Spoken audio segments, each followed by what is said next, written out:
Hello, everybody, and welcome to episode 79 of the In From Japan podcast, the podcast where we talk about the latest news on Japan-developed games and other things in relation to them. Available on YouTube and in most places podcasts can be found. As always, I'm your host, Erroll Moss, with my co-host, the phenomenon from Suriname, Jason Corder. And today we have a very special guest with us. Mike Williams of PC Mag and formerly of US Gamer, if I'm not mistaken. Hello, folks. How's everybody doing today?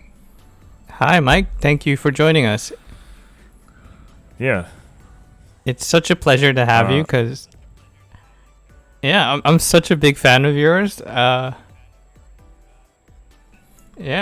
Oh, thanks. Yeah. I mean, I've been following your work for years now, and I just love your area of expertise of a mix of industry knowledge, mecha knowledge, anime, manga, comic books. It's like, this is my guy. I like him.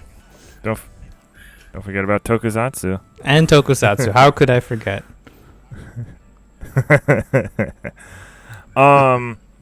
We don't have any housekeeping this week, except for there is a bundle on Humble Bundle with a bunch of like Japanese language and culture books, which is like about $18. So if you're interested, definitely grab that. There are books about like manga and just, like I said, Japanese culture and language. Pretty interesting.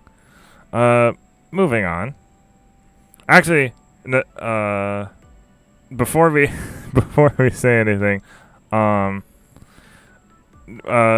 Mike, can you tell us a little bit about yourself? Yeah, probably at this point, I've been doing the games journalist thing for about a decade. Whoa.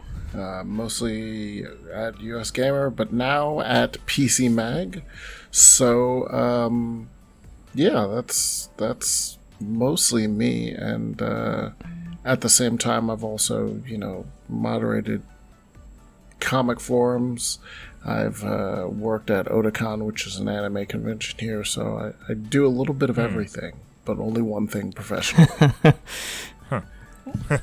Well, that's really great to hear. Do you have any specific beats you cover at PC at your current job? The team is gaming and apps, so it's video game reviews, stuff like that, but also reviews of like apps, so like subscription services, software apps, web hosting. It's actually kind of a broad group. So just about everything. Yeah. Yeah, just about everything with a relatively small team. So, my game time is a little bit lower than it used to be just because of other stuff, but I still get to review games. Yeah, That's good. Okay, so we're gonna move on to the Japanese games we've been playing, and I mean, we'll start with our guest, Mike. We'll start with you. So the closest that I have gotten to playing a Japanese game since I think Resident Evil Village a month ago, is Genshin Impact, which I had started playing a lot more often, and it's technically a Chinese game, but they are so heavily inspired by Japanese anime and Japanese culture, and actually the new region of the game that they recently released is Inazuma, which is clearly based on Japan, after the previous region of Liyue, which is based on China. So they are big Japanese fans, so that's the closest I'm going to say. all right. Just because I haven't had a lot of time to play a bunch of different games. Like I picked up some games like Monster Hunter Rise and Monster Hunter Story 2, but I haven't actually played them. So how is that expansion so far for Genshin Impact? I have not actually gotten to it. I have to do some cleanup, so I was it loaded up yesterday. We're recording this on a Thursday, so it loaded up on Wednesday. I worked in the day, and then that evening I didn't get to play until later, and so all I did was log on, do my dailies, and log back off. Yeah, that's how it is for all my games. Go do your dailies, leave. That's how it is. Yeah. So it's that same, Final Fantasy 14 or any other service game. You're just like, I'm just get on and get done what I need to, and then I jumped off. I need to get back into Genshin Impact at some point. Especially if you want to have a win with everything else. Especially if you want to get Aloy at that's for sure. At a later date, yeah, definitely. Yeah, they just announced the Aloy, but also I got back into it because I was trying to get one of the characters, Kazuha, from the last event pull. So I was playing a lot in order. I don't want to spend money on the game at all.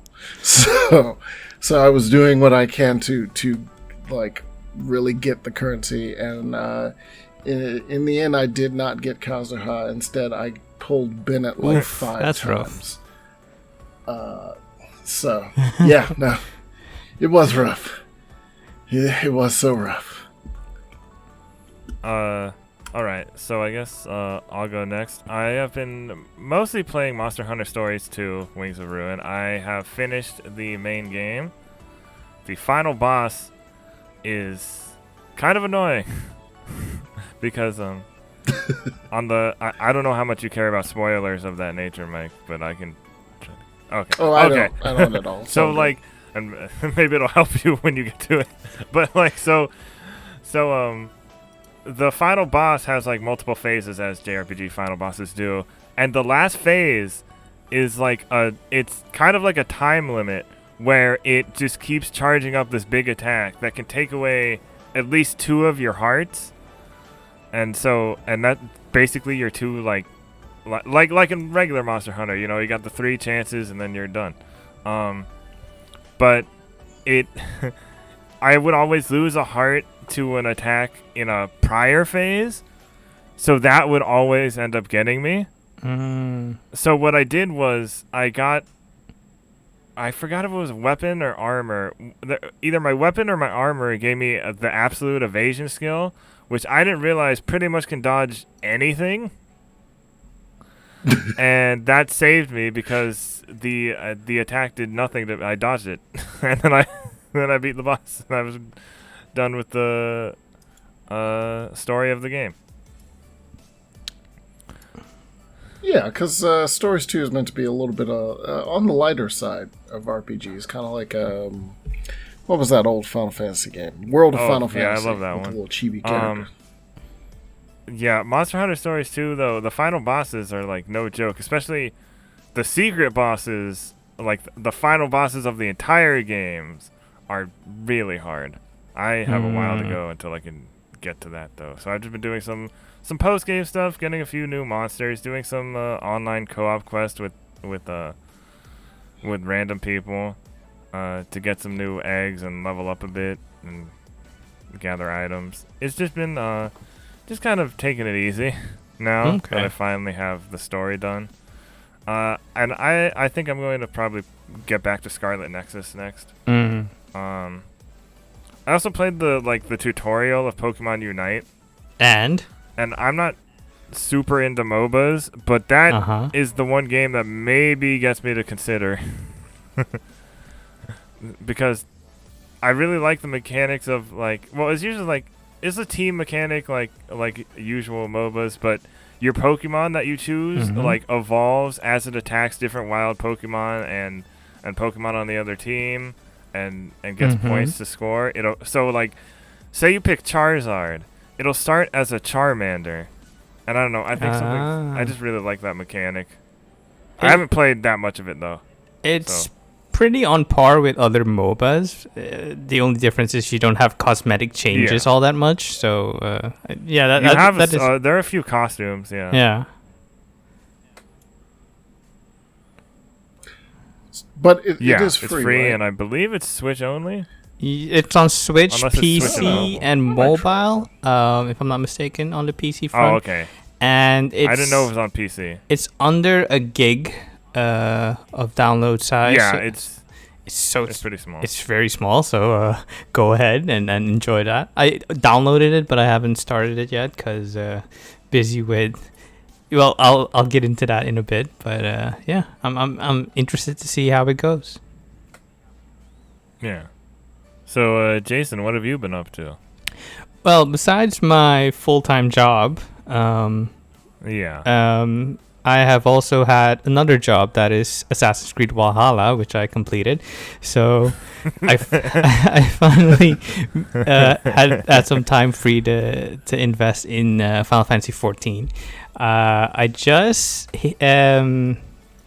got to Kagane, the Japanese-inspired locale from Final Fantasy XIV, Stormblood. I'm still enjoying it. Yeah, it's Stormblood. Okay.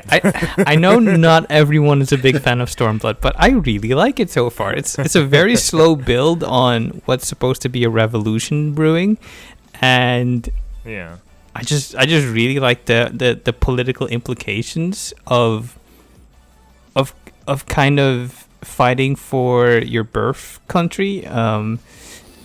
And kind of fighting for people who can't fight for themselves, and that's a really appealing thing to me. I'm really enjoying it. I'm at level 64 or 65 at the moment, which is really okay. So you're still pretty early. Wow. Yeah, it's pretty early, but in Stormblood. The thing is, you have an XP boost on the way to level 70, so that's why it's easy to level up that way. So I'm doing my job quests, the main story quests, and trying to barrel my way through it. Enjoying it so far. Really nothing to complain about, but we'll see how much of a slog it is compared to, let's say, A Realm Reborn and a patch quest.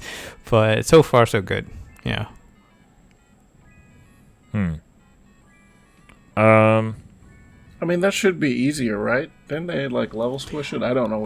I started, well, in earnest. I started, I think, was it early this year or late last year? I don't really remember. I think late last year. I think it was last year. Yeah, I think it was late last year. It was when. When was it? Was it free on PlayStation Plus or something like that?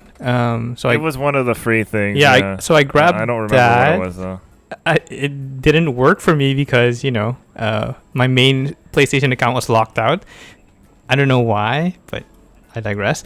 So I had to make a dummy account and I had to start all over again.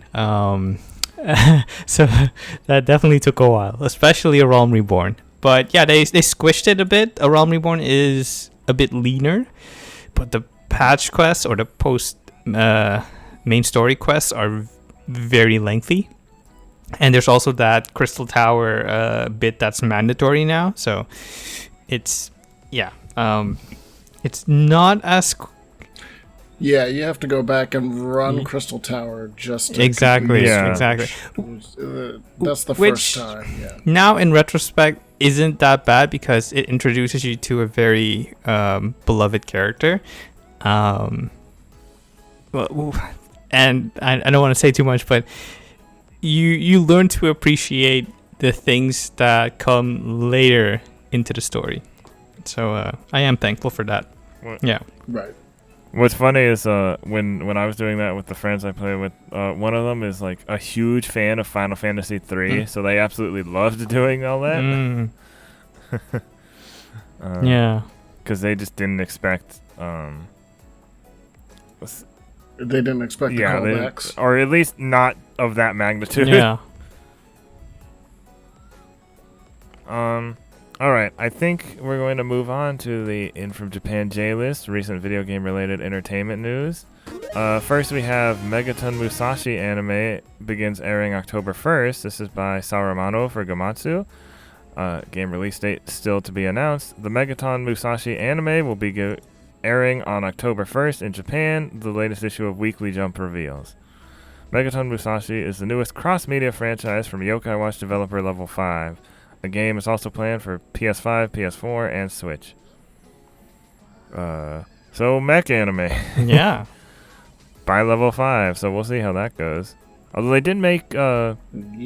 what was that? They did make Little Battler's Experience for the 3DS. And they helped Couple years out ago. on Gundam Age, so Right, Gundam. No, they yeah. mostly wrote Gundam. I mean, She that's what I wrote it. mean with helping out, and I do think they kind of contributed to one of the games of Gundam Age, but Yeah. Yeah, think the first game, because it was the guy who ran Level 5. helped create Akihiro Gundam Age. Hino? It was his idea. Yeah, and then they did the game alongside the show, but I don't know if anyone ever Well, played At least not outside of Yeah, it was Japan. Japan only, so I don't think many people got their hands on it. I know a lot of people don't like that series in particular. It's okay Yeah. if you're very young. That's all I can say. All right. Yeah, it's mostly a missed opportunity because the generational Yeah, storyline yeah. is a good idea. It's not Didn't that quite well work done. in execution. Yeah. Right. All right. Next story is One Piece manga tops 490 million in circulation worldwide. Volume 100 celebration includes Space Project, Where's Waldo crossover. I did not know that, and more. This is by Egan Liu for Anime News Network. Eiichiro Oda's One Piece manga has surpassed 490 million copies in circulation worldwide as of Monday. That includes over 400 million in Japan and 90 million in at least 57 countries and regions overseas. Dang. The 490 million is for copies in circulation that are not necessarily all sold and are not copies printed and sold. The number is not a sale statistic. The manga is commemorating its 100 volume, which will ship on September 3rd with several projects. One is the Kibo Discover Project, a collaboration between One Piece's publisher Shueisha and the Japanese Aerospace Exploration Agency and the interactive production company Bascule. So The project will challenge people to spread hope throughout the world by venturing into space. So One Piece is turning into Eden Zero. Space pirates. Basically, Eden Zero. Other commemorative projects include a Where's Waldo crossover, a voice comic of Oda's one-shot manga Monsters, an interview between the cast members of Luffy and 2 more ship captains. Why did it not specify? A reader mail-away offer for figures, the third Shokugeki no Sanji spin-off chapter, a new streaming program on the franchise's YouTube channel, the free for a limited time release of the first 90 volumes. That I did not know. And the third One Piece Knowledge King Well, test. they did make the volumes free to read on the Jump Plus app, and I think also They did. also the Shonen Jump app proper. But cool. it's on a limited release, so you probably had like Yeah. a week or two to read a volume. Well, it's faster than watching the anime. Yeah. I still didn't do it though. So. I know. A lot of people are going to pick it up once it finishes in 5 years. Yeah. Maybe. Yeah, it's gonna be a while. Yeah. I know I'm And I behind, love One Piece. So. And so that I saw something it outsold. Now it's outsold copies of, was it Batman or Superman? I saw something about, Could be. or it's Like outsold, like for Yeah, all time. Yeah, something like that. probably. I mean, it wouldn't surprise me. Pretty yeah. impressive. And one of the, and then there's like one thing above it, which might be Superman, but I'm not. It's sure. Don't possible quote me on because that. Superman is the oldest, quote unquote, superhero, and he started in the 1930s, well, late 1930s. What? So he had a bit of a head start. That's true. But One Piece has the wider audience. That's probably. really impressive. Yeah. Yeah. Speaking of pirates and space pirates, there's a new trailer for Kaizoku Sentai 10 Gokaiger released with new power-up forms. This is by Kevin N. for Tokusatsu Network. A new trailer for the upcoming VC-Nex Kaizoku Sentai 10 Gokaiger shows the Gokaiger's current outfits, and an image of new power-up forms have been revealed for Gokai Red and Gokai Blue. A newly revealed trailer for Kaizoku Sentai 10 Gokaiger, an upcoming VC-Nex celebration celebrating the 10th anniversary of the 35th Super Sentai Kaizoku Sentai Gokaiger, shows the original cast in updated costumes. Captain Marvelous now dons a black jacket instead of his iconic red jacket, as well as an eye patch. Joe Gibkin is holding a gun, and Luca Milfi has a cocky smirk on her face. Dawn Doc Doguier can be seen crying out, and true to her royal upbringing, Princess Am de Famille remains elegant even while firing a Gokai gun. Last, Guy Ikari is making a reappearance. Gokai Spear at the red eye. Ready. Yep. And then they have like new armor modes because it's Tokusatsu. So you know they're always going to So have new is stuff. this like a retread of an earlier series or like a No, it's like a special. It's like okay. It's like a Okay, 10 okay. years Yeah. later, which is why it's called nice. 10 Yeah. Gokaiger. I need to watch that series because Oh, yeah. you it's do. like the perfect thing for me. And also we kind of butchered the Power Rangers adaptation really bad over here. Yeah. Yeah, you do. Because it was yeah, that was bad. I remember when the designs were first coming out, I was like, oh, they're pirates, that's cool, and it's an anniversary season, awesome. And then I watched it and I was like, this is bad. But yeah, it's one of the things I've been watching trying to catch up a little bit with Zenkaiger though. That's great. Mm. And Yeah, no, that's. I mean, you have two Kaiser in there with his Gokaiger outfit, so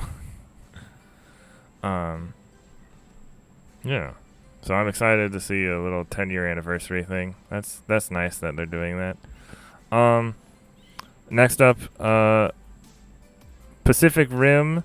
They're making an ultimate omnibus with putting all the graphic novels together, and a new upcoming graphic novel. They put it up on Kickstarter, and I believe it reached its goal. I believe either yesterday or earlier today. It's a deluxe collection of 5 Pacific Rim original graphic novels and the upcoming Pacific Rim Blackout prequel to the Netflix series.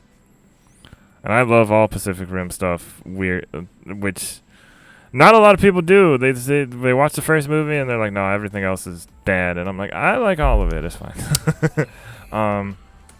Yeah, so I'm excited for that in particular. I mean, I'm also...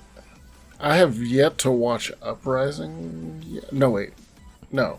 I have yet to watch The Black. The anime. Which was the Netflix animated series. Yeah. Yeah. I like all of them for different reasons. I understand why people don't like Uprising. It's yeah, it doesn't reach the heights the first Pacific Rim set, but it's watchable. John Boyega's charismatic enough, so. Yeah, because Scott Eastwood sure isn't very good. Yeah. But yeah, I like the Black takes some stuff from that, so Uprising is still canon. But moving on real quick, The Witcher anime Nightmare of the Wolf debuts in August. This is by Jenni Lada for Siliconera. The Witcher anime series from Studio Mir that will air on Netflix has a release date. On August 23rd, 2021, people will be able to watch the show. It's based on an entirely original plot. Netflix also shared The Witcher Nightmare of the Wolf cast list. It's a prequel. Vesemir is the Witcher who trained Geralt. Geralt. Accidentally put... Yeah, no, they accidentally put Gerald. Oh, dear Lord. Geralt, but before that, he was trying to find himself. He gets caught up in an adventure that involves Deglin, leader of the Witchers, and Lady Zerpst. Their supporter as the fortune-seeking monster hunter becomes a Witcher. He'll also deal with the sorceress Tetra. and there's a trailer for it. It will star Graham McTavish as Deglin, Laura Pulver as Tetra Gilchrist, Mary McDonnell as Lady Zerps of Cadwin? Yes, Cadwin. I'm not familiar with Witcher stuff at all. Yes, Cadwin. And Theo James as Vesemir. That is an all-star cast. Jake Decker would not be happy with me. That is an all-star cast. Graham McTavish sounds familiar. He played Dougal in Uncharted and Xenoverage. He was Hector and he was also he was Hector. Yeah, he was also I haven't finished that the villain in the second Uncharted. He is one of the main characters in Outlander, the TV show. These are all things I haven't played or watched.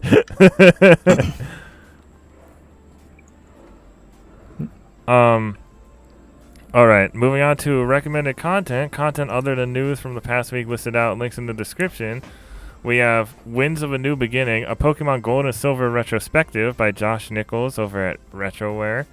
Monster Hunter Stories 2 Stays Fashionable by Jenni Lada for Siliconera. Final Fantasy IV interview talks about creating... Is it Cecil or Cecil? Because I've never heard it. Which do you prefer? I like Cecil. Okay, then stick with Cecil. Cecil first. Yang's Wife's Frying Pan by Jenni Lada for Siliconera. Netflix original animated to binge by friend of the show Kate Sanchez for But Why Though. Or Kate Sanchez, yeah. I mean, for But Why Though. And Final Fantasy XIV Endwalker director talks male Viera, Final Fantasy IV inspirations, and Zenos' new job by Mike Williams for PC. Yeah. Ha. I was like looking up. I'm like, is there something he's written recently? And because PC Mag does the whole reviews of like best this and that, I'm like, okay, I need to find something more specific one that works. Yeah. And I'm like, oh hey, Final Fantasy XIV. Yeah. So that's a great interview. All the interviews that have come out since like the Endwalker announcement have been really interesting. Mm-hmm. Just yeah, they seem to be more open with talking, and then of course they also put out the explanation about the server problem was like over 1,500 words, just so he could get into it and really explain the depths of the problem. I really appreciate how open Yoshida is, and he's very blunt in talking about how they develop their games and what their expectations are, and it's really refreshing to see that he's not kind of hiding anything or being too cagey about about his process. It's very refreshing to see. Okay. Yeah, for sure. Yeah. Next up is the news rundown with the bad-ish news. So I'll let Jason, our bearer of bad news, and Shinigami take it away. Yeah, Bankai. Next up, we have banks, brokerages, PSN, the Steam store, and more went down in massive internet outage. This is by Mitchell Clark for The Verge. Many websites, including banking pages, brokerages, and gaming services, were affected for just over an hour Thursday as part of a major internet outage. During the outage, consumers were unable to access services like Ally Bank, Fidelity, Sony's PlayStation Network, Airbnb, and more. Several airline sites were also affected. Delta, British Airways, and Southwest sites were either down or had important functionality like flight check-ins broken. Many sites appear to be functional again after Akamai, a content delivery network that hosts much of the internet, started rolling out a fix to its service. We are continuing to monitor the situation and can confirm that this was not a result of a cyber attack on the Akamai platform, says Akamai in email to The Verge. So there you go. I thought I was losing my mind earlier today because I looked up Sony's own down detection site, and they were like, it's fine, everything's running fine. And I'm like, okay, is it something I did or said? Yeah. But it's all fine now. Also, the PSN store, not PSN store specifically, but PlayStation subscribers, or I think PS Plus subscribers, have a free trial of 6 months for Apple TV if they sign up via the PlayStation App Store. So maybe get on that when the network settles down. So, Ted Lasso, anyone? Next up, yeah. Ted Lasso. Next up, we have Nintendo ending support for credit card and cashless payments on 3DS and Wii U. This is by Andrew Kia for Siliconera. Nintendo has announced that the Nintendo eStore will no longer support credit card and cashless payments made through Suica on the Nintendo 3DS and Wii U in Japan starting January 18th, 2022. Specifically, the store will no longer allow users to add money to their Nintendo Network ID through the above methods. Instead, Nintendo will require users to connect their NNID to a Nintendo account in order to continue purchasing games on the 3DS and Wii U. Okay, so it's not all doom and gloom. There is a workaround should you want to keep making use of the 3DS and Wii U, which is good because I eventually want to buy Radiant Historia on 3DS, but prices being what they are, I digress. Wait, last I check, let me see. I thought it was nearing the $80 territory. Let's see. Ooh. It's 120 now. I'm sorry. Correction. So I'll just probably wait when it's back on sale in the eShop, because not doing $120. Or Nintendo or Atlas, bring it to Switch. Problem solved. Next up we have new FF14 update will now kick idle players, and that kinda sucks. This is by Ash Parrish for Kotaku. Final Fantasy XIV is suffering from success. There's been a recent explosion in active users driving up queue times and flooding the FF14 subreddit with daily threads complaining about said queue times. Square Enix is working on the problem, but in the meantime, the latest patch, deployed during last night's maintenance, will now log out players who have been idle for 30 minutes. To the most seasoned of MMO players, this sounds like a reasonable response. I agree. Okay. People who are AFK or away from keyboard for an extended period of time are by definition not playing the game and thereby sucking away valuable bandwidth from players who want to experience all FF14 has to offer. But just as the veteran MMO players experiencing the game for the first time are figuring out, FF14 is just built different. And kicking out the players now, no matter how reasonable it is, actually deprives players, active participants, and AFKers alike of foundational FF14 experiences. I mean, it's gonna keep going like this until they kind of figure out how to scale up their servers, or when the surge kind of drops off. Also, the timer is particularly, I think it was like 30 minutes. So, I mean, you can have a little, if you're a bard or a dancer or whatever, you can have a little AFK time, but I mean, like, I get it, I do get it, but also I like to be able to get into the server. Make room for us players who want to actually play. But yeah, that's been the badish news, and now over to the other news. So, well, I guess this could have still been a bad news, but eBay is already filled with Steam Deck scalpers asking for way too much money. I don't know why I didn't put this in the other section. Do you want me to cover it? If you want, you can. Sure. Let me keep going on the bad news train. That's my bad. No, it's fine. eBay is already filled with Steam Deck scalpers asking for way too much money. This is by Zach Sweezen for Kotaku.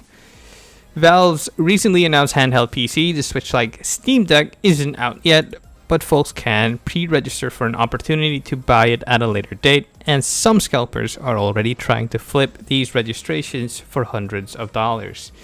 The Steam Deck was revealed on July 15th, and yesterday Valve opened up the store, allowing folks to plop down $5 to register for the opportunity to buy one. The device will allow people to play many of their already owned Steam games on the go via the powerful hardware inside the device. The base model starts at $400. So, Did you guys try to I pre-order did. one? And I got one eventually. Eventually. What's your time for shipping? That I don't know. So if they finally put them up. If you go back to the site, the Steam Deck page, while signed in, it will tell you about when your deck is supposed It'll to probably ship. say 2022 or something. Luckily, I got it. Yeah, luckily I got it on that first wave. So mine is December, which is when the system's Yeah, I actually supposed to don't come know. out. Nice. But I'm not I have a gaming PC. It's just convenience, because I hate dealing with all the computery side of having a PC when you have to install games on it and such, Yeah. I would like to pre-order it, but it's not available in my region yet, so yay me. I'll probably have to wait another year, or, if it ever drops on Amazon, maybe. I'm glad it was just a $5 deposit, though, because then I could just save up the money. It's not like the, what was the other one? The Switch OLED? Oh, what is it called? No, what was the Game Boy one that's coming out? Oh, the Analog Pocket? Yeah. Which you had to pay for up front right there, and it got delayed.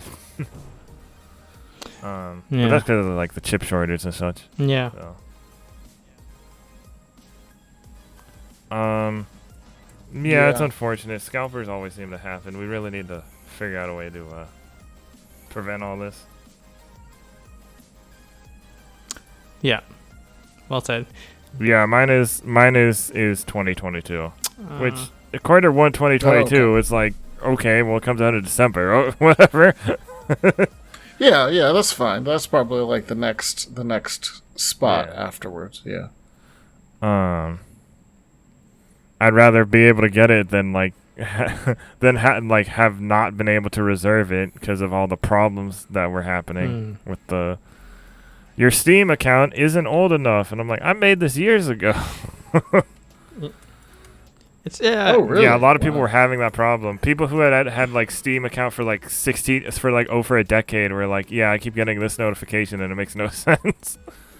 It's probably due to servers being overloaded with requests to get on the page. I don't think. Yeah, I have no clue why someone who had an account that's older than a year couldn't be able to get in. Yeah, I'm really glad that I didn't pre-order a Switch OLED the day before, or that I couldn't, because this is because I already have a Switch and it still works fine, and I mostly play it docked, so it's not really a big deal. Yeah, I'm also fine with not getting the Steam Deck, because I built my gaming PC relatively. Yeah, you just did that. December, January, so I'm fine. Yeah, I'm fine. I'm not jealous at all. I'm totally fine. New technology. Don't tempt me, Mike. Yeah. Don't tempt me.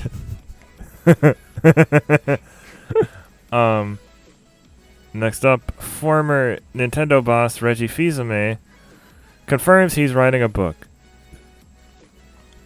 This is by Andy Robinson for Video Games Chronicle. Former Nintendo of America president Reggie Fils-Aimé is set to publish. It's a set to publish a book partially covering his time at the company, he's revealed. Disrupting the Game from the Bronx to the Top of Nintendo will be published in May 2022 and include leadership lessons and inspiring stories from Fils-Aimé's unlikely rise to the top, according to its Amazon blurb. Although he's best known as Nintendo's iconic President of the Americas, immortalized for opening Nintendo's 2004 E3 presentation with "My name is Reggie, I'm about kicking ass, and I'm about taking names, and we're about making games." Reggie Fils-Aimé's story is the ultimate game plan for anyone looking to beat the odds and achieve success, the synopsis continues. Learn from Reggie how to leverage disrupted thinking to pinpoint the life choices that will make you truly happy, conquer negative perceptions from those who underestimate or outright dismiss you, and master the grit, perseverance, and resilience it takes to dominate in the business world and to reach your professional dreams. The book sounds more focused on career advice than anecdotes from Reggie's Nintendo career, promising to teach readers what it takes to reach the top of your own industry and how to create vibrant and believable visions for your team and company. However, it also claims to share stories about the challenges FFIV faced throughout his life and career, from his humble childhood as the son of Haitian immigrants to becoming one of the most powerful names in the history of the gaming industry. FFIV left Nintendo in 2019 after more than 15 years at the company. He started off as Executive VP of Sales and Marketing in 2003, moved into the position of Nintendo of America President in 2006. Prior to joining Nintendo, the marketeer held roles at a variety of consumer and manufacturing companies, including Pizza Hut, Guinness, and VH1. Since retiring, he spent 1 year on the board of retailer GameStop and founded Brentwood Growth Partners to help emerging companies scale and enable leaders to create world-class cultures. So this just reminds... It sounds like a business book. Yeah, so no secrets to Mother 3. Unfortunately. I swear if he mentions it in the book. Like in the opening, this book is dedicated to Mother 3 fans. Yeah. I still need to finish the Iwata book, which is very good. I just haven't... I don't read... I need to read more. Or isn't it available as an audiobook? Maybe that's easier to parse for you. Is it? I'm thinking out loud. I'm just don't wondering. know. I should check. Yeah. I mean, I could just read the book, but that would be interesting too. Next up, speaking of Nintendo, there's a rumor that Metroid Prime Trilogy for Switch is ready to go, according to Industry Insider. Nintendo is just waiting for the right time. This is by Liam Doolin for Nintendo Life. We've got an update on the long-rumored Metroid Prime Trilogy remaster that's supposedly heading to Nintendo Switch. According to the proven industry insider and VentureBeat journalist Jeff Grubb, the development of the Switch version has already been completed, and it's now just a matter of Nintendo finding the right time to release it. On this week's episode of his Giant Bomb show, the source of the latest update said the video game giant is waiting for the best moment to reveal and release the trilogy, with the pandemic still causing some problems along with the delay of Metroid Prime 4. Here's exactly what Jeff had to say. The game is done, and Nintendo is holding it. Whether or not Nintendo releases it now or later depends on other factors. I think the game is sitting in their pocket for whenever Nintendo decides it's the right time, and Nintendo's done this a lot recently, so it's not unusual. It's not a sign of some bad thing happening. It's not a sign of a lack of faith in Metroid. Nintendo can afford to sit on it, and that's how they're treating it. I think a big problem for Nintendo for quite some time during the pandemic was QA. I think Nintendo was focusing its quality assurance resources on one or two big projects at a time, and that meant that some games were basically finished were sitting on the side, while they had their lockdown secure QA processes focused on one or two more important games. Japan is still dealing with these issues, so I don't think those processes are going to open up anytime soon. The other factor for Metroid Prime Trilogy is that it's definitely going to be a marketing beat for Metroid Prime 4 almost certainly. So right now we're getting Metroid Dread this year, and then I would imagine that Metroid Prime Trilogy is something they'll release closer to the release of Metroid Prime 4, whenever that is. Back in 2019, the Game Informer senior editor at the time, Imran Khan, said the trilogy collection for Switch had been long done and also hinted how there was more Metroid stuff to anticipate. This was followed by a Swedish retailer listing the trilogy in May last year. That's always interesting because Metroid usually hasn't done that. Yeah. Well? Question mark? That's what I hear. The thing about Nintendo rumors is eventually they all come true. It's just False. well, Star Fox Grand Prix. it's out there. That was not a thing. You just have to believe it's still out there. Yeah. Next up, we have. Wait, hang on. I wanted to say something about, because there's also the whole thing with how it's is it the 30th or 35th anniversary of Zelda? The 35th. How they're how they're sitting on the ports of Wind Waker and Twilight Princess as well, Yeah. supposedly. Right. So I'm just like, I wonder if it's just a matter of like, okay, where do we fit this in like the schedule? Yeah, there's also that.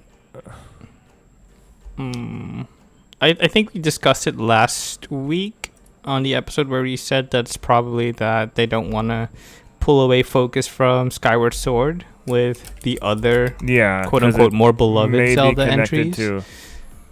And not just that, but it may have some connection to Breath of the Wild too, possibly, is what people might be speculating. Yeah, well, I need to start playing it at some point. No, I'm holding back. I don't like Skyward Sword. I will not break. I've never played it, and I don't usually like 3D Zeldas that much, but I absolutely love Wind Waker. So I'm like, okay, I'll at least try all of them, just to see. So, where did you start your Zelda journey? I want to say Link to the Past, which I know this is going to be blasphemy to one or both of you, but I was not big on it. Yes, it is blasphemy to me. But then I really liked Minish Cap. Okay, you're a bit forgiving. Oracle of Seasons. Yeah. Ocarina of Time is fine. I don't think it's like the most amazing thing ever, but it's fine. Majora's Mask I like conceptually. Oh no. You just started all the Twitter wars. But Breath of the Wild I think is okay. I know. Get your hot takes. Get your hot takes. I haven't really played much of Twilight Princess, and like I said, I haven't played Skyward Sword. Okay. So. Personally, Twilight Princess is my favorite. But yeah. Next up is Atlas. Project Re-Fantasy progressing little by little. Surprises and big unannounced projects in development and more. This is by Sal Romano for Gamatsu. The latest issue of Weekly Famitsu includes interview with Atlas Senior Managing Director Naoto Hiraoka, who comments on various titles currently in production. Here are the key tidbits. In addition to the Persona 25th anniversary project, we hope to share a few other surprises. And we would like to hold events for Persona where possible, not just for Japan, but also overseas. We're continuing to put our efforts into Vanillaware titles and other Atlas intellectual properties. And there's an editor's note. A new project with Vanillaware was teased back in March of 2019. We are working on a variety of titles, both announced and unannounced, and hope to release them as soon as possible. We also hope to bring you some surprises in the future. There are currently 5 or 6 development lines in effect, or about 10 when you include Vanillaware. Wait, 5 or 6 and then it jumps to 10 when you include Vanillaware? Okay, other external companies. I don't know. Yeah, it probably adds up. Project Re-Fantasy is progressing little by little, and we hope to deliver it when the timing is right. We hope to be able to share more news on Etrian Odyssey to everyone as soon as possible. Yes. There are other big unannounced projects moving forward that will also surprise everyone. We're excited to tell you about them as soon as we can. Please give us a bit of time before the announcement. So yeah, I can't wait for Persona 5 racing all day. No. Nope. Yeah. No. No. Persona Kart. No. I mean, it's coming. It's probably going to happen sooner or later. Who knows? Look, if we can get a Nickelodeon Super Smash Brothers clone, we could probably get a Persona Kart game. I know those are two very different things, but you never know. I mean, Sega's got a team that. Oh right, that's Sonic. true. Well, that was Sumo, and they got bought by. By Tencent recently. I think they just got bought by Tencent. And so maybe they don't have a team. I think there might be different teams for. I don't know if they did all of them. Mm-hmm. All of the Team Sonic Racing games. I thought there was a different team for the most recent one, but I don't know. So I guess we'll see. Yeah. Next up, Dragon Quest XII: The Flames of Fate to shape the next 10 to 20 years of Dragon Quest. This is from Saruman Furugamatsu. Dragon Quest XII: The Flames of Fate, which was officially announced in May, will shape the next 10 to 20 years of the Dragon Quest series, Square Enix president and CEO Yosuke Matsuda said in the latest issue of Weekly Famitsu. Dragon Quest XII is being developed, taking into account the next 10 to 20 years of the Dragon Quest series, Matsuda said. He added, there are parts that remain consistent with the traditional image of Dragon Quest, but new elements are also necessary. After all, as a brand, we always need to innovate. Okay. Fair enough. I mean, whatever, man. Dragon Quest slime racing. Actually, I'm surprised that's not a thing. No, don't give them any ideas. No, like a Pokemon Dash type thing, Oh. but it's slimes. Still no. I'm just waiting for the next Dragon Quest Monsters game, man. They're working on it. I mean, that game was fine. Which one? Oh, Dragon Quest Monsters. The first one. Yeah. Yeah, I just wish we got the 3DS remakes that came out in Japan. We at least have fan translations though. That's better than nothing.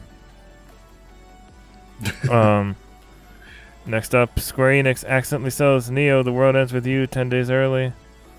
Its official release date is July 27th. This is by Wesley LeBlanc for IGN. Neo: The World Ends With You doesn't officially release until July 27th, but Square Enix accidentally sold some Switch eShop versions of the game 10 days early, as noted by Nintendo Life. Wario64 posted on Twitter on July 17th that some people have received digital activation codes for Switch eShop versions of Neo after pre-ordering a physical copy of the game on the Square Enix store. Fans quickly took notice and jumped on the opportunity to get the sequel early. Not long after, Wario64 followed his original tweet up with another to say that Square Enix ran out of codes or isn't distributing codes anymore. Nintendo Life reports that pre-ordering a physical version of the game on the Square Enix store was meant to give buyers a code with pre-ordered goodies. Instead, the code gave buyers the entire game. This is no longer the case now, so pre-ordering a physical copy of the game on the Square Enix store won't land you access to the game over a week early. However, it's good to know this occurrence happened because it means Neo: The World Ends With You spoilers are definitely out in the wild now. And then we have an update from Wario64 on the situation where he said, if you had an early code of Neo: The World Ends With You, I hope you took my advice. Reports coming in say Square/Nintendo are revoking licenses. Nintendo has issued an email about the early code for Neo: The World Ends With You.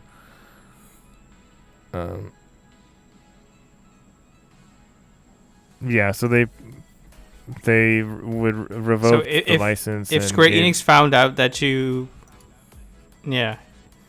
If they found out you played earlier than expected, then they revoked your license. Yeah. Yeah. What are you gonna do? Yeah. Next up is pretty much. It's not like they promised you or something. Yeah, exactly. And you weren't meant to play it so soon, so take it easy. You'll be fine. Next up is Square Enix could bring Final Fantasy Pixel Remaster to other platforms. This is by Kazuma Hashimoto for Siliconera. Square Enix has released a Q&A page for the upcoming Final Fantasy Pixel Remaster titles. The Q&A includes information about new features and about the possibility of these remasters appearing on other platforms. Shout out to Famitsu. The Q&A also states that while some new features will appear in these new versions, previous quality of life updates that appeared in past ports may not be included. However, a gallery feature will be available in these new remasters. Additionally, these remasters will include a sound player. This will allow for players to listen to all available background music immediately. Click on the article for a bit added information. There's also supposed to be like a bestiary, if I'm not mistaken. So, it's not totally like a re-release of the oldest iteration, but it's also not, doesn't have all the bells and whistles. The improvements of the previous ports. Yeah. I mean, it's fine. We'll be fine. I'm just happy to have the older games accessible somewhere. Yeah. Even though the font is not great. Well, let's hope that. I mean, I hope they're gonna fix that. If they don't do it, I'm sure fans will. Yeah, but Square Enix has been good about updating things recently. I mean, they're not the quickest, but they have updated the things that were bugging people recently. So there's still hope. Next up, we have Final Fantasy XIV Digital Editions on sale for limited time. This is by Kazuma Hashimoto, again for Siliconera. Square Enix has announced that digital editions of Final Fantasy XIV will be on sale for a limited time. Consumers will have until August 18th, 2021 to purchase the game at a discounted price through the Square Enix storefront. This includes Final Fantasy XIV Complete Edition and the standalone version of the Shadowbringers expansion. Additionally, the Collector's Edition of Final Fantasy XIV Shadowbringers is also available to purchase at a discounted price. The Final Fantasy XIV Summer Sale is not region-specific and is available to North American and European consumers as well. Shout out to 4Gamer. If I'm not mistaken, you can also get it at a discounted price on the PSN store, so get it while it's hot. I mean, you could also just do the free trial up to level 60, including the critically acclaimed Heavensward. I'm just saying. Correct. Yeah. Try it out, but maybe don't, because it's apparently working, because everyone is playing it now. Yeah. Okay, next up is Sony has a patent application for a system that allows spectators to remove players from a game. Okay, that kind of worries me, but okay. This is by Zarmina Khan for PlayStation Lifestyle. Here's a new thing. Sony Interactive Entertainment has filed a patent application for a system that allows spectators to vote to bench players in a video game for various reasons. But wait, there's more. Spectators can pay to have a player removed and barred from rejoining the game session. Okay. As spotted by folks over at Segment Next, the application was originally filed in January of 2020 and was made public last week on July 15th. It lists various game-playing attributes as reasons for spectators wanting to kick a player, including toxic behavior and griefing. The bench player can then be substituted. Okay, you have to click on the article to have a full breakdown of this, because I have no other way of explaining this. It kind of frightens me, but we'll see. Really? What? What do you mean? That it frightens me? I just don't understand why. I do understand the idea. I just don't understand which type of game that you would end up really, really using that in outside of some sort of Among Us. That's true. That's what I was guessing. Thing. Something like Among Us or Fall Guys, something with mass populations in an online lobby where this could work, and you have Twitch integration maybe, but it'd have to be a very specific thing, huh? Yeah, let's say if it's an Evo tournament, this could turn into a nightmare real quick, so I hope they have a good reason for implementing this as a patent. But time will tell. Yeah. So I mean, Sony they patent stuff all the time. Remember, a year ago when they patented that robot that reacts to emotions and plays games with you? Yeah. We all need a buddy. That wouldn't have gone well. We would have had a robot uprising thanks to Sony. You think?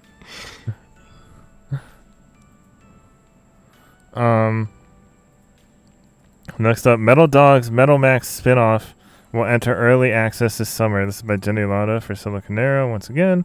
Back in May 2021, the Metal Max 30th anniversary stream included announcements for a Metal Dogs spin-off starring Pochi. Now the roguelike Metal Dogs has an early access release window. It will appear on Steam in summer 2021. It will be available in the early state for up to 6 months. However, before that, a closed overseas beta will be held. In Metal Dogs, players will follow one of 3 dogs in the Metal Max universe. There will be Pochi the Shiba Inu, who is a series staple, as well as Belle the Doberman and Bonanza the Bulldog. All 3 are voiced by Hiro Shimono, who also played Almaz in Disgaea 3, Emil in Tales of Symphonia Dawn of the New World, Rex in Xenoblade Chronicles 2, and Ryunosuke in the Great Ace Attorney Chronicles. The dogs have weapons and armor strapped onto them, and you'll find more loot as you go after wanted enemies in the wasteland while looking for the hero. Each time you head into a dungeon, it will look different and have different rewards in it. The early access phase should last 3 to 6 months. It will have 30 quests and controller support at launch. At launch, not at lunch. 24 Frames' goal is to work on balancing and bug fixing during this period. The closed overseas beta is also coming soon. 24 Frame didn't offer an exact date for it. However, people can request access to the playtest on the Steam product page until July 23rd, 2021.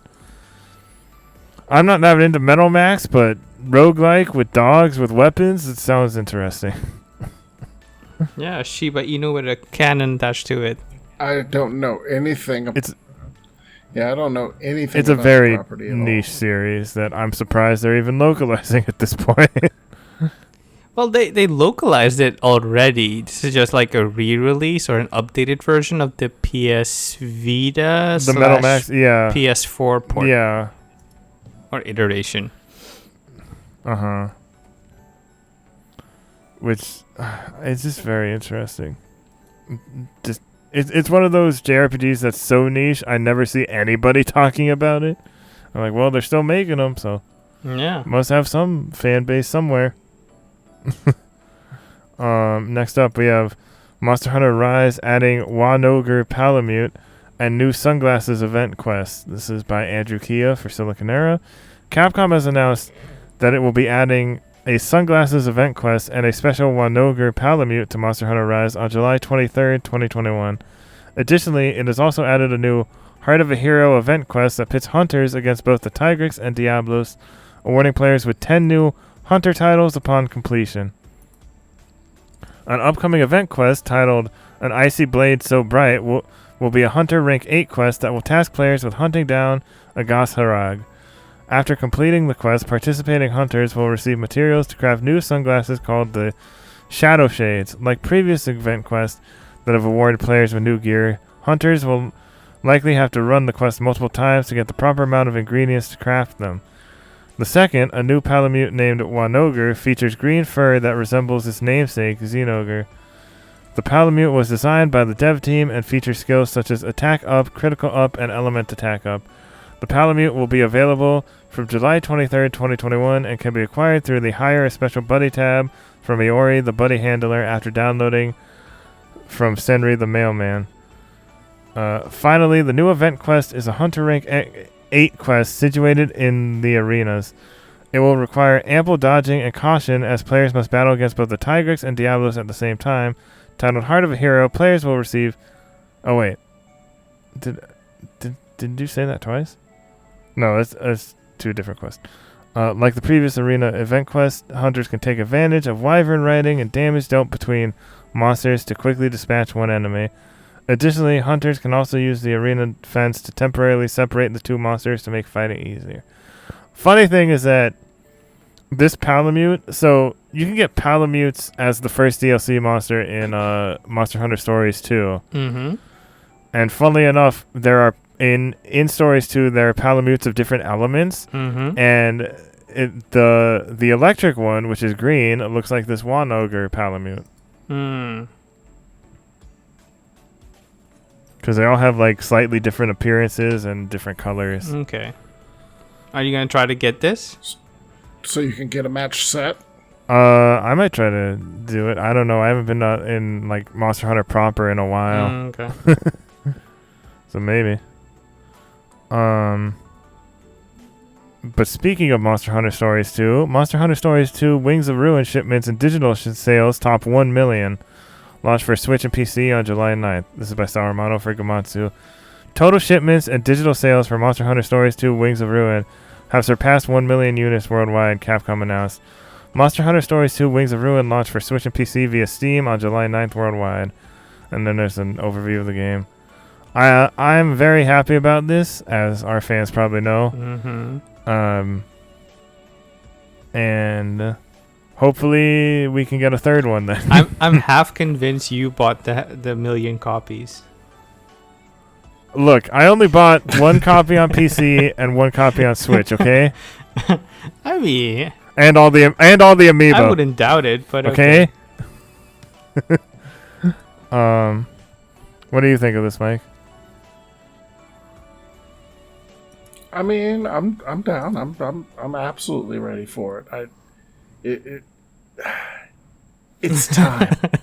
It's time to make it happen. Yeah, I've been working on an article about like just the sales and like kind of asking people around the industry why they purchased it, what made them interested, and like trying to just see how all the stuff came together, because it's doing so much better than the first one did, especially in the West. Well, Capcom has been aggressive with their marketing this time around, so I'm guessing that's what paid off.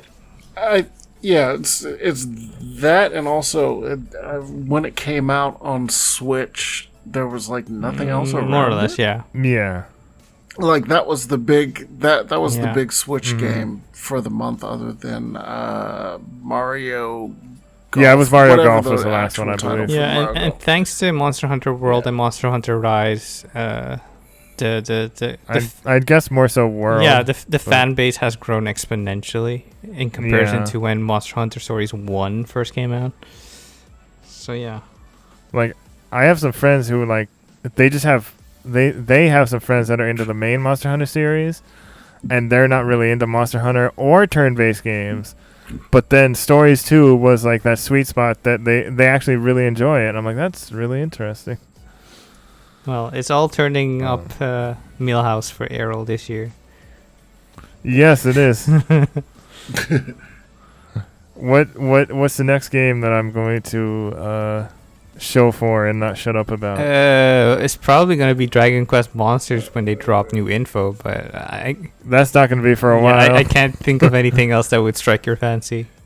Yeah, that's why I thought like maybe I should for like Shin Megami Tensei 5, the next Mon game coming out, basically, the next big one. Basically. There's a little RPG, Chris Tales or whatever that just came out on Tuesday. Yeah. I have that downloaded. I just need to try it out. Right. I am excited for that, but yeah, so far Shin Megami Tensei 5 is going to be my next big thing. All right. Or these Yu-Gi-Oh games that we're about to talk about. So on Tuesday morning, they had a Yu-Gi-Oh digital presentation, and I thought it would be be in Japanese, but to my surprise, it was in English, and they got the voice of Yugi himself, Dan Green, to help narrate it. So that was a nice surprise. And 3 games were announced, in addition to adding the Arc V world to Duel Links. So first we have Yu-Gi-Oh! Rush Duel Psycho Battle Royale coming west this fall, due out in Japan on August 12th. This is by Sarumano Fugamatsu. Konami will I think all of these following articles are. Konami will release Yu-Gi-Oh! Rush Duel Psycho Battle Royale for Switch in the Americas and Europe this fall, the publisher announced. A message from the producer. He said, since last year, more and more duelists have been enjoying the Yu-Gi-Oh! Rush Duel card game.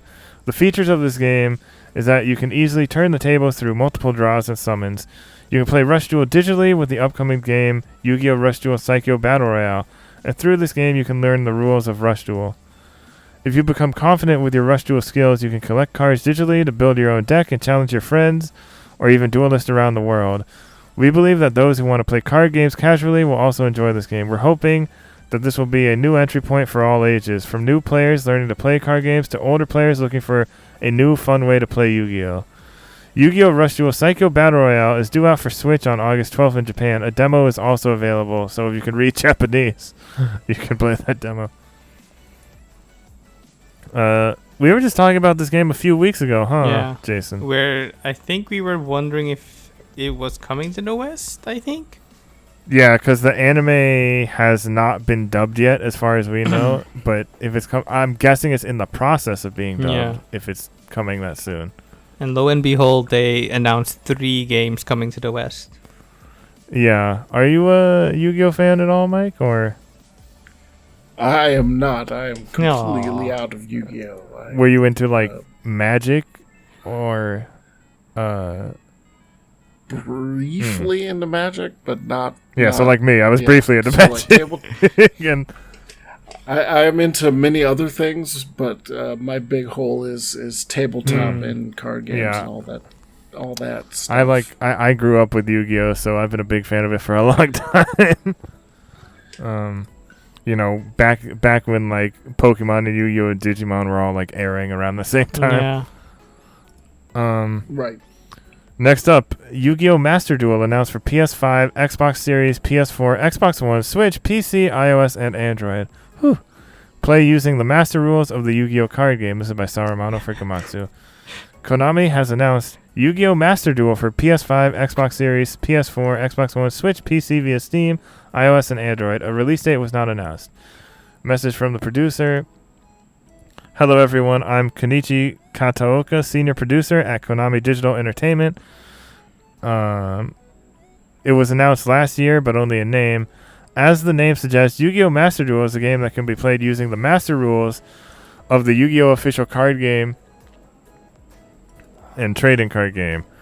With the blueprint of online Yu-Gi-Oh! For both players and audiences, Yu-Gi-Oh! Master Duel will be available on all the consoles listed and many other platforms. Okay. Taking advantage of the performance of the latest next-gen consoles, this is the first Yu-Gi-Oh! digital game to officially support 4K resolution. Please try playing the game on a large screen TV. You will be amazed at the resolution that allows you to see the text of the cards placed on the field, and you will be impressed by the sound effects that bring them to life. We have tried to keep a good balance between the presentation and the tempo of duels. Also, in card games, it is often difficult for audiences to understand what is going on, but in the game, we are confident that audiences can also enjoy watching it. For those new to official card games and trading card games, I recommend Yu-Gi-Oh! Duel Links. Now that Yu-Gi-Oh! Master Duel will be available for consoles, we have prepared a tutorial within the game to make it easy to learn. Those who are new to the official card game or trading card game can also easily learn to play Yu-Gi-Oh! Master Duel as we prepared a tutorial element within the game. Yu-Gi-Oh! Duel Links and Yu-Gi-Oh! Legacy of the Duelist Link Evolution are positioned as character games that allow players to enjoy the world of Yu-Gi-Oh! Manga and anime. But Yu-Gi-Oh! Master Duel is differentiated as a game that allows players to fully enjoy the official card game. So this is kind of like the Magic the Gathering. What's it called? Arena? Is it called Legends? Yeah. Or Arena? No, Arena is the... Wait, no, Arena is the card game one. Yeah. Yeah, so it's kind of like that. So... But it doesn't seem like it'll be free. Question. But it's the same, a similar concept, I feel. It being on PS5 and Xbox Series, does that mean Blue Eyes White Dragon is going to be having ray tracing? From the trailer, it didn't seem like it did like what Duel Links and Legacy of the Duelist do, where they have the little animations. Listen, for certain Konami, monsters. But it could happen. This is an easy layup. Ray traced Blue Eyes White Dragon. It's all I ask. Just that one. Just Nothing that else. one. I remember back when I played Yu-Gi-Oh! Forbidden Memories for the PlayStation 1. That was when the manga wasn't even finished yet. It kind of just made up its own story, and it also used the beta rules for the Yu-Gi-Oh! Card game, which are completely different. And even back then, the 3D graphics, when you would press a certain button, if you attacked a monster with another monster, you press like R2, and it'd show a little cutscene, and the two monsters would be summoned out of the cards and fight. Oh, that's nice. The graphics are terrible now, but back then that blew my mind. I can imagine. And then last but not least, Yu-Gi-Oh! Cross Duel announced for iOS and Android, a new 4-player card battle game, once again by Saruman Fugamatsu. Konami has announced Yu-Gi-Oh! Cross Duel, a new 4-player card battle game for iOS and Android. We don't know anything else about it. So we don't know if it's like a tag team thing, or if it's more like a free-for-all type thing, or what. Well, 4-player co-op or like multiplayer battles.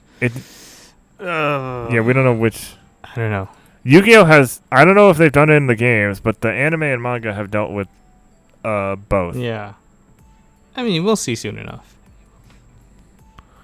Yeah, because we don't know anything about that Yeah. one. Besides name. Next up, Soul Calibur 6 passes 2 million in sales. This is by Jenni Lada for Siliconera. Soul Calibur 6 hits a major sales milestone. On July 20, 2021, Bandai Namco announced over 2 million copies have been sold worldwide. The fighting game first launched back in October 2018. Soul Calibur official Twitter tweeted, "Transcending history as Soul Calibur 6 has reached 2 million copies sold. Thank you to all of our fans for your continued support, and may your soul still burn." It's Didn't that game come Yeah. out in 2018. It's still going 2019? strong. It's on 2018. sale at the moment for less than $10. So, Was it also on Game Pass? yeah, it Or is. it was It's on on Game Game Pass. So, I love Soul Calibur 2, mhm. and so when this was coming out, I was super excited, but I was kind of disappointed. How come? It's not a bad game. It's just I expected, like, you don't really have any cutscenes really, or any just when you have the technology, it just felt weird. I don't know how to explain it. It was a long time ago. I could always try it again via Game Pass. Yeah. I think it But it was no Soul Calibur 2. But that's hard. yeah. For me, that's one of my favorite games of all time, though. So that's a hard. Yeah. That was fun. Next up, we have Pro Evolution Soccer Series rebranded eFootball goes free to play. Okay, so I'm happy about the free to play, but the eFootball name is the biggest womp womp ever. Anyway, this is by Sal Romano for Gamatsu. The next iteration of Konami's Pro Evolution Soccer series, Winning 11 in Europe and Japan, will rebrand to simply eFootball and launch as a completely free-to-play title this fall, publisher and developer Konami announced. It will be available for PS5, Xbox Series, PS4, Xbox One, PC via Steam and Microsoft Store, and on iOS and Android. You can click on the article for a full breakdown of game modes and various details, and also a couple of trailers. So I'm super excited for this because I think it's high time sports games kind of abandon the yearly release cycle and become gaming platforms in and of themselves.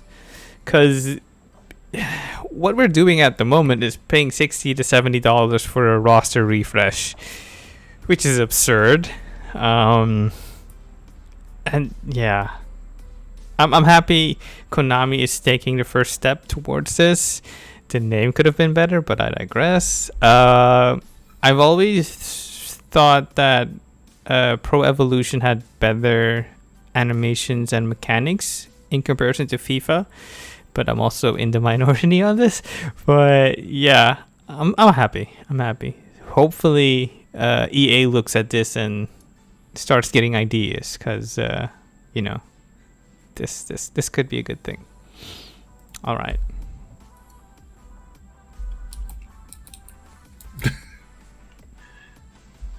Oh, yeah. So I muted my mic for a second. I'm interested in this. Mhm. I'm not big on sports games, but like every so often a soccer game gets me interested. Mhm. Even though they're not, anime soccer games like Captain Tsubasa and Inazuma 11. Listen. We can't But we can't all be Shaolin fine. soccer, okay? Right. I just watched that with some friends for the first time in forever, like a week or so ago. Mhm. Great movie. Yeah. Anyway, yeah, I'm willing to try this. I was trying that free demo that online test that they had, but I couldn't get a match, so I couldn't really play it. Figures. But I'll try. If it's free to play, yeah, I'll definitely try it.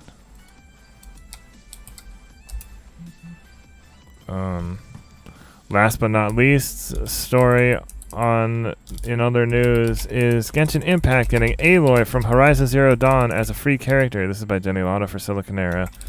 Aloy, the lead character from the Horizon Zero Dawn games, will show up in Genshin Impact. MiHoYo shared details about her in both a tweet and post on the official website. The images accompanying her announcement also only share images of the PS4 and PS5 logo, as she will initially only be available for those platforms in Genshin Impact when 2.1 releases. She will come to all versions when 2.2 debuts.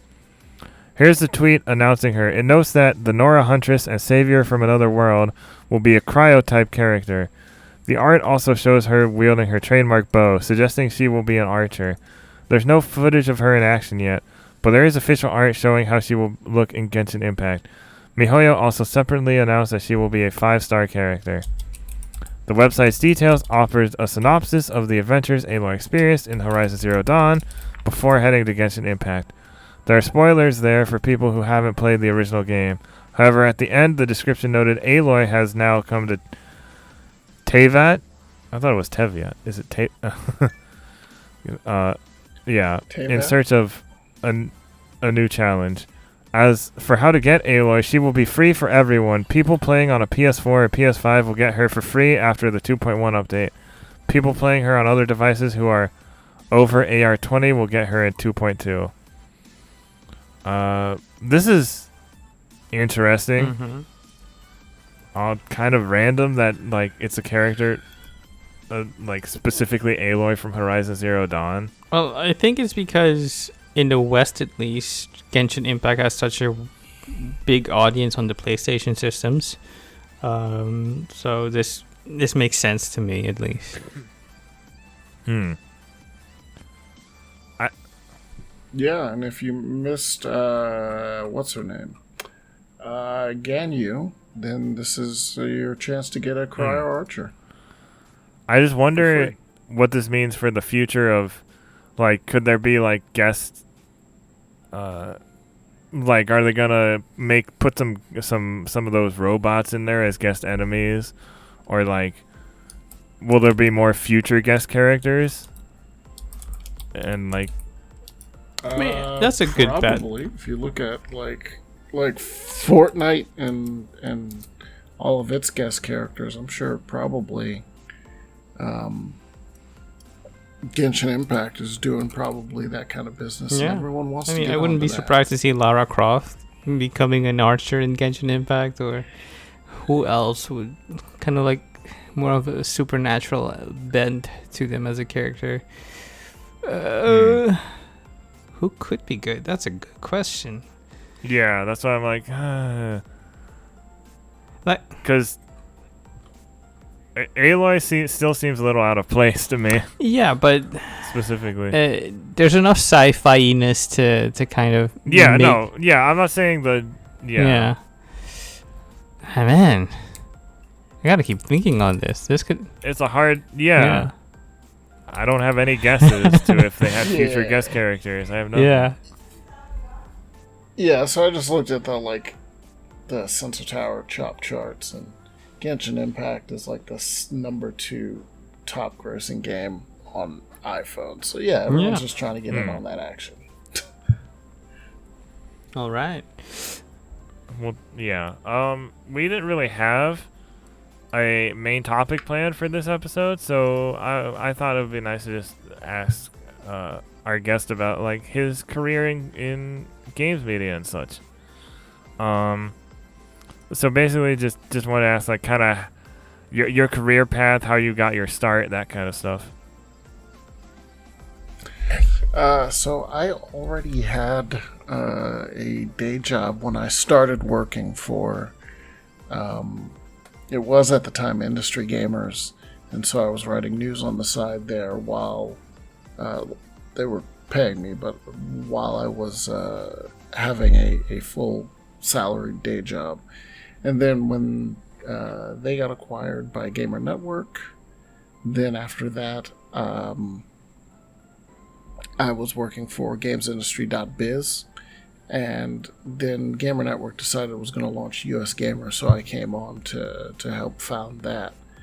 And pretty much stayed with US Gamer until the site shut down, because Gamer Network was originally purchased by ReadPop. ReadPop was an events company, and there were no events thanks to the pandemic, so something had to go. I'm glad it's still up, though. Like, you can still view it. Yeah, no, all the stuff is still up there. Because I know... Can't access it, but it's all there, which is good. Because that happened to me with a smaller site that I wrote for indie site, and like all my interviews and stuff from that are kind of lost, and I'm like, can you give me access to that? And they're like, yeah, okay, sure, and I never hear a response. So yeah. Oh, damn, that sucks. Yeah, no, I would, especially like things like the WoW oral history. I would be sad to see those go. There's a lot of good stuff on there. Yeah, I regularly go back to US Gamer and by extension Eurogamer when I'm looking up interviews for like RPGs and other stuff that sometimes have anniversaries. Like most recently, I've been going on a deep dive for like the Saga games, and Nadia Oxford has such a amazing series of articles on the Saga games, and I'm just so glad that US Gamer was there to put a spotlight on things the normal media wouldn't give a chance to. For sure. Yeah, I'm really happy you, Mike, and all the other people like Nadia and Kat all got to do such good work over at US Gamer. Yeah, no, it was a very fun time, and I liked being reviews editor, even though it meant that I had no time. Now I have a lot more additional time to do other things, so I'm just taking it easy. But it was always a great time, and maybe one day I'll get back into the swing of doing all those reviews all the time, or something else. But now I have time to do things like I just finished a rewatch of Zeta Gundam, so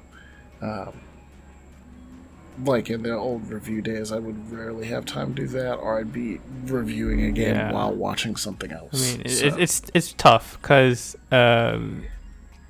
when you're on the outside looking in and you see so many people in the industry writing about games, talking about games, making content about video games, you think this is the most fun you could ever have at a job, but you don't realize how much actual work goes into doing this, how much research you have to do, how much writing you have to do, how much sense you have to make out of the writing, especially for an editor. And it's such a massive thing to wrap your head around. And me and Erroll being on kind of the indie smaller space of games media, we kind of got to see how it actually works, and we really do appreciate all the things you do and all the other journalists do in this space.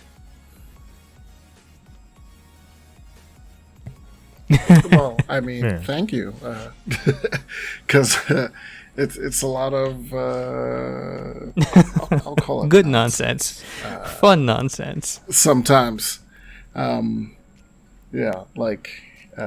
feedback can be a fickle mistress, as Kotaku found out recently, and then they turned around and did a Reddit AMA, which I didn't check, so I don't know how that went for them. But I know that sometimes if you poke the bear, as I say, it can be tiring, especially since we're just like someone once asked me, it's like why are you reviewing stuff? Why are you like? Do you think you're better than me? Like, no, I'm the one that started writing my thoughts down. Yeah. And now I get paid for it. Pretty much anyone else can get there. And reviewing is also time. such a unique and specific skill set, because basically anyone has thoughts on the things they consume, but making something coherent, interesting, and if you're doing it well, kind of resonate with other stuff, that's something special, and not everyone can do that. So yeah, hats off to you. Yeah. Thank you. I don't. But yeah, like if someone wants to get into this industry, I would say start writing now. Whether that's on like a Medium or a blog or WordPress or something like that, because probably one of the biggest things that I find that people need are a portfolio, because people basically want to see your voice, and they want to see what you can bring to the table. And I would also say that it helps to sometimes have a niche subject to cover, like we were just talking about sports games. There are very few people in the industry. Yeah, who unless you're cover in sports. Europe or Australia, then that's something more of a forte. But yeah, in the West, it's or here in the US and other Western areas, it's kind of a niche subject. Yeah. So those are my general. But otherwise, I mean, I'm just a dude. I Right. put my pants on one leg at a time, and during pandemic times, since people work from home, sometimes I don't put pants on at all. That's part of the That's secret fun. sauce. That's how the best content gets made without your pants on. So I do have a question for you, Mike. This might be kind of a too sensitive subject, so feel free to shoot me down if you will. I don't know if you know, but I'm a person of color in the industry, being part black, part Asian, and it's such a unique thing to have people who aren't straight cis white in this space, and then commanding such a respect and such a platform. How do you wrap your head around it? Does it feel like too much sometimes, like everyone is counting on me to succeed, or do you kind of put it aside and just do the work as it were? Well, I tend to just do the work, but also I know enough other people who are like me, who are black, who have larger platforms. So I don't feel any like I used to back when there were just a very few of us, but now there are people like Blessing, Paris, Cliff Adams, Imogen Mellor. There's a whole bunch of other people out there now who are making their own platforms, who are getting more visibility, and many of them have larger, I guess, platforms or spaces than me. I'm also very journalist, not like journalist focused, less on the hosting and stuff like that. Whereas like Khalif and Paris and them are more on the hosting side. Austin Creed is another person like that.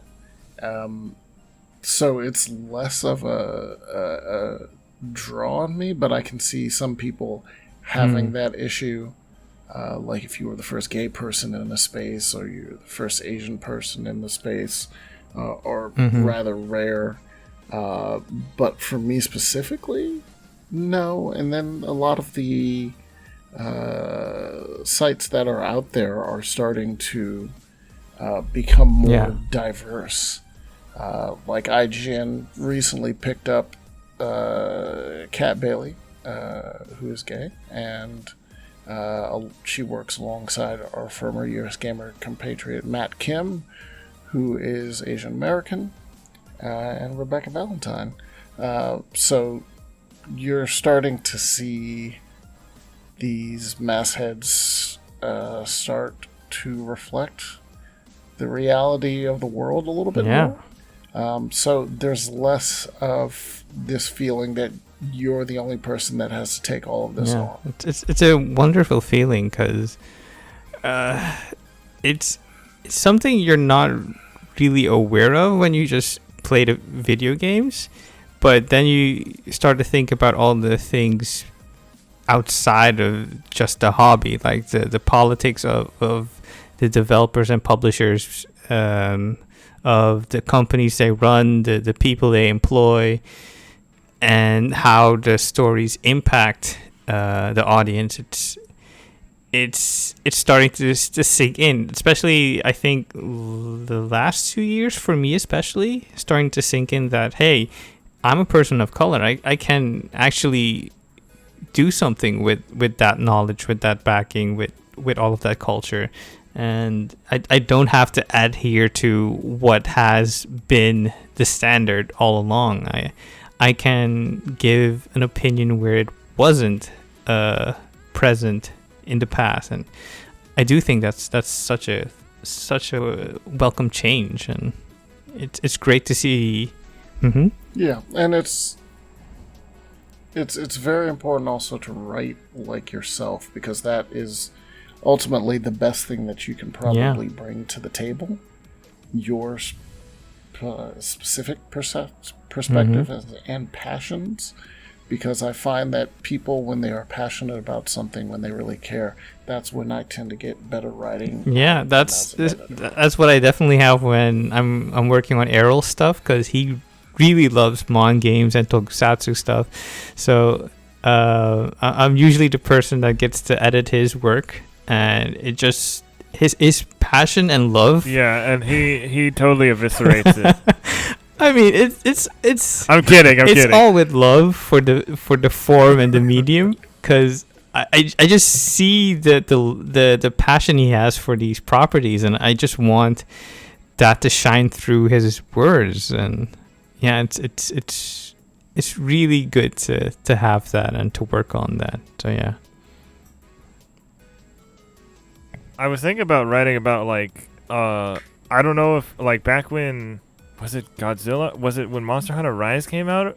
Around that time, people were like, hey, why don't we have a Godzilla Monster Hunter yet? I want to do an article and be like, no. We need an Ultraman Monster Hunter, and here's why. And then I looked up, and that is a thing.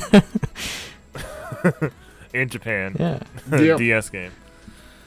But yeah, I'll make sure to send you that one. What was it? The Hideki Kamiya Tokusatsu Connection article. Yeah, that'd be wonderful. That was a good one. Yeah, it's.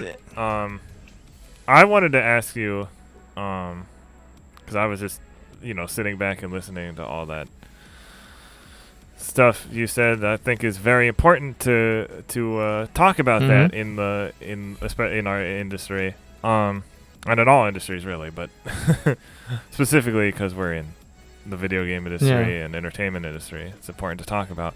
But what I wanted to ask you was just kind of like how you kind of, because I always you talk a bit about tokusatsu quite a bit, so I kind of want to know your history with the genre and stuff like that as a fellow tokusatsu fan. So for a very long time, I was not into tokusatsu, and then I think I was. This was a long time ago. I do not know the exact timeline. I was subbing anime, and I jumped sideways into subbing tokusatsu. Like fan sub stuff, or like official? Oh, okay. Yeah, like fan subs.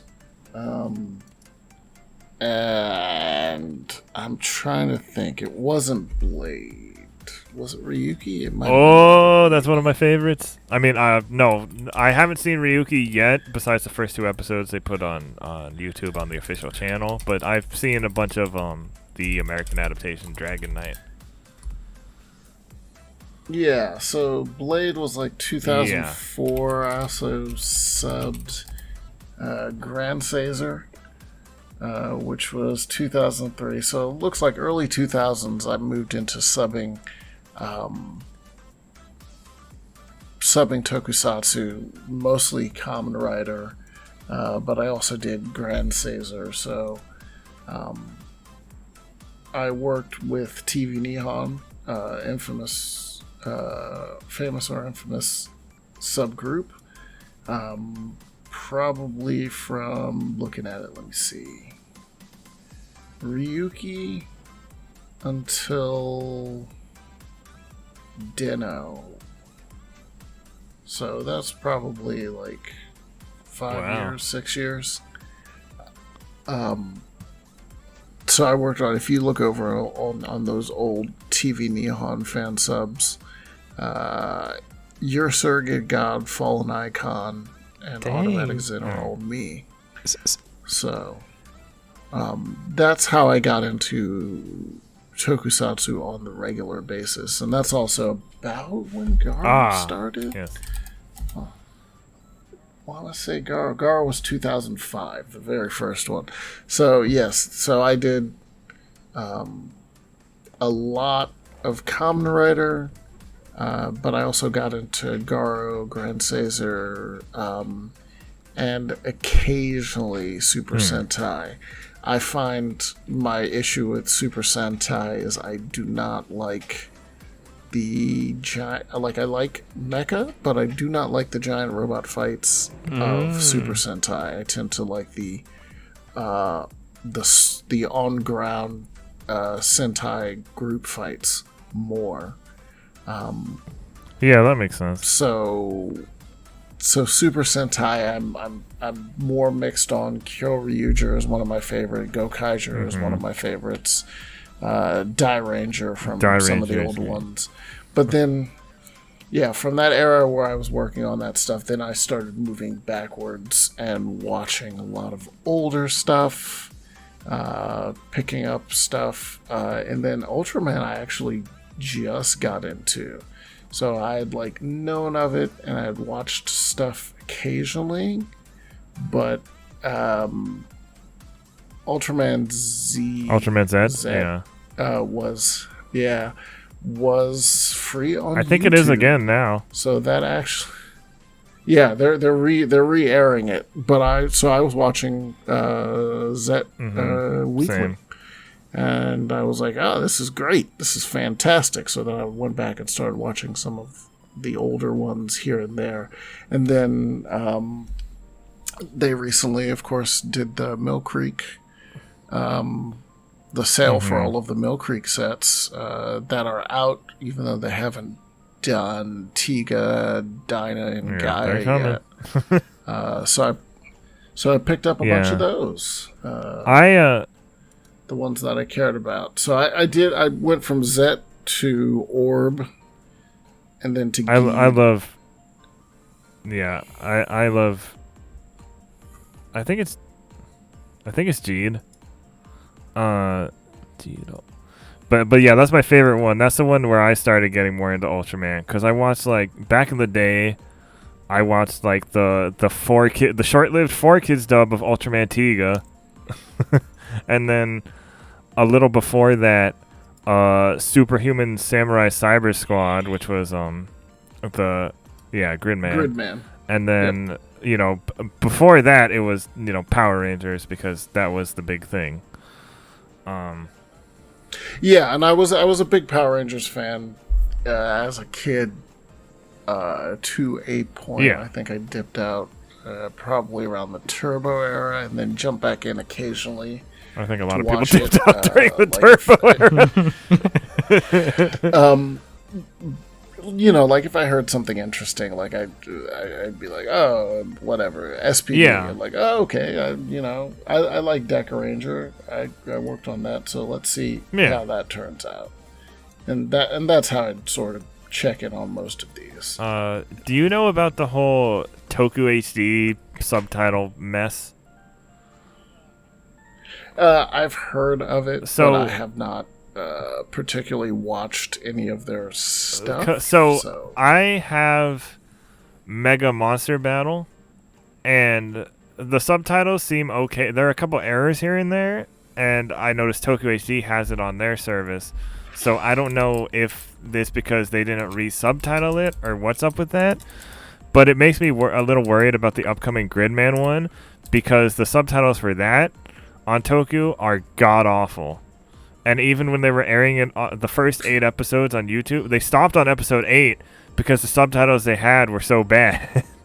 I don't know if that's why they stopped, but it's probably a good reason. Yeah, and Agito was the one that they had that was the big one that people had issues with. But I've seen all of Agito already, yeah, they have I didn't go back 2. They have Agito, and then they have another one now too, and people are so confused by that.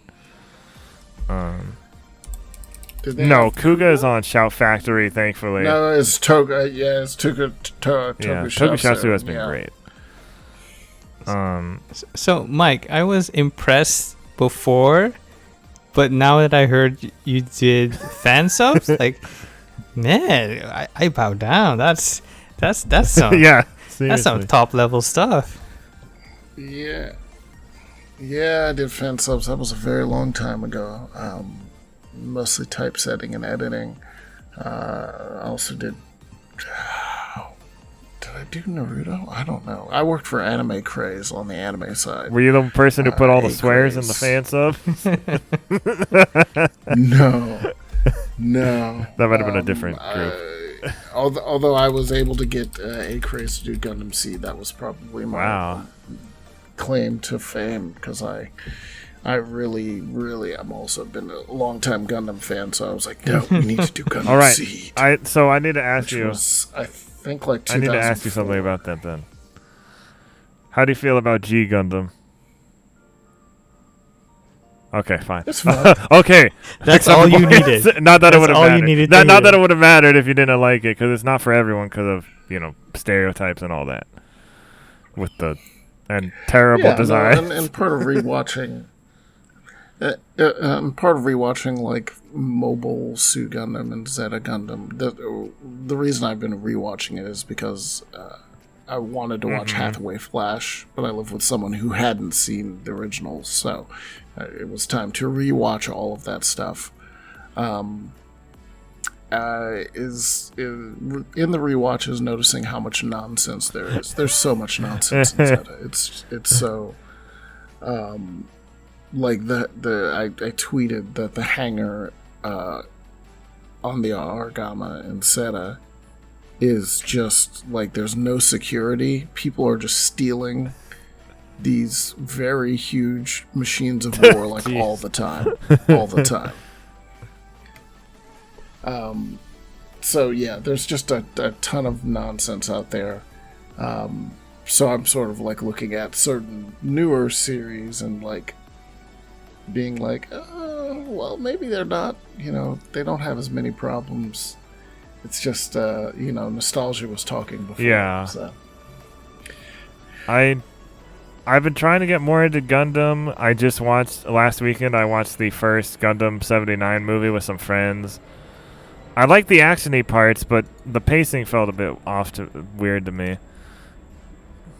Yeah, the pacing on the movies is a little bit off, but also there's also the episodes do a little bit nonsense. And then I loved 8th MS Team and the first movie of Thunderbolt. Not a big fan of Gundam Wing, from what I've seen so far. I liked Wing. Wing was one of those, like, it's definitely taking from a lot of the original Gundam and Zeta stuff, but I think it does well with its particular spins on it. And I like the characters more than some of the characters in some of the older series.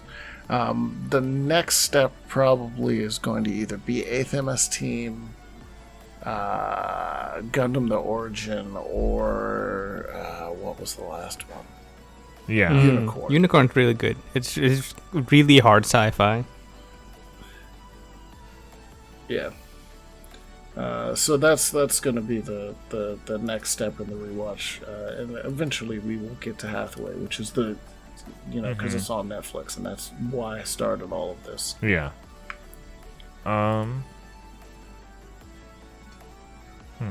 Yeah. Do you know? Now I'm just curious. Like, so you said you fan sub for Gundam Seed, Naruto, any other notable anime or maybe niche anime that you're like, that was a weird one to do fans of? Man, that was a very long time for me ago for me, and like I said, I don't even remember if I did Naruto. Maybe. But man, that was just looking. Let me see. Oh, I'm sorry. I mean Boruto's dad.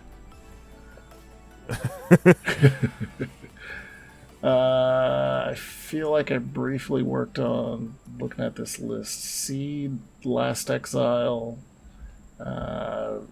maybe the first two hack things. Scrapped Princess. I definitely worked on Scrapped Princess. And I think Chrono Crusade might have been my last, looking there, might have been my last thing that I did with. So you more or less contributed to the first, or the most recent anime boom in modern history. Yeah, that was like the Toonami era, so it was just like the beginning of all of that stuff. Is when I was fan subbing, and then life took over. Yeah, and I totally get that. Well, we thank you for your contribution to the anime and tokusatsu. Yeah. This is what I'm here for. No. I think that's gonna be it. Yeah. For we have a nice lengthy 2 hours to listen through. On behalf of Erroll and me, I'd like to thank you, Mike, for taking time out to talk to us, be a part of today's episode. Yes, thank you. And, yeah. Not a problem. Yeah, thank guys. you. It was a lot of fun. It was really, really, really cool to have you on. Like I said earlier, I'm a big fan, and hearing so much about how you think about the industry and your history with fans, so it was an absolute treat. So thank you. Thank you for listening, everybody.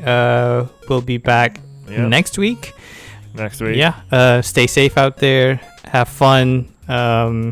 Get vaccinated if you can. Yes. Stay healthy. Please. Be kind to each other. Play video games. Keep wearing a mask. Tokusatsu and anime forever.